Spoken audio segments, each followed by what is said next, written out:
Shivanshu recording studio बानावर किशुनगंज।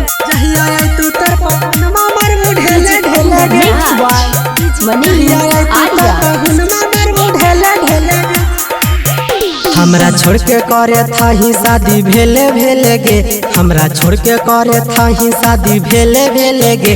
जहिया आई तू तर पाहुन मार ढेले गे, जहिया आई तू तर दुल्हा मार ढेले गे।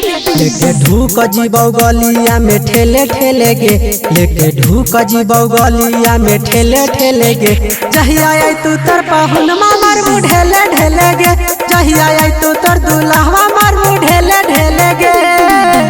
जहिया आई तू तर मार ढेले गे, जहिया आई तू तर पाहुन मार ढेले गे। गे तोरे चक्कर में के बार गेलू हला जेल गे, महीना में 2-3 बार करावहियो बेल गे, महीना में 2-3 बार करावहियो बेल गे। तोरे चक्कर में के बार गेलू हला जेल गे, महीना में 2-3 बार करावहियो बेल गे। हमरे संगे खाहानी जिलेबिया मेले गे, हमरे संगे खाहानी जिलेबिया मेले गे। जहिया आई तू तर पाहुन मार ढेले गे, जहिया आई तू तर दुल्हा मार ढेले गे। जहिया आई तू तर मार ढेले गे, जहिया आई तू तर पाहुन मार ढेले गे।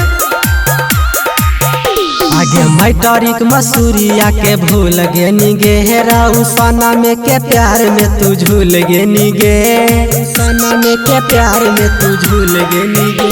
आगे मैटरिक मसूरिया के भूल गे निगे, तू मनीषा के प्यार में तू झूल गे निगे, झूल गे निगे। आधा मारू करा देव ओरा रेले गे, आधा मारू करा देव ओरा रेले गे। जहिया आई तू तर पाहुन मार ढेले गे, जहिया आई तू तर दुल्हा मार ढेले गे।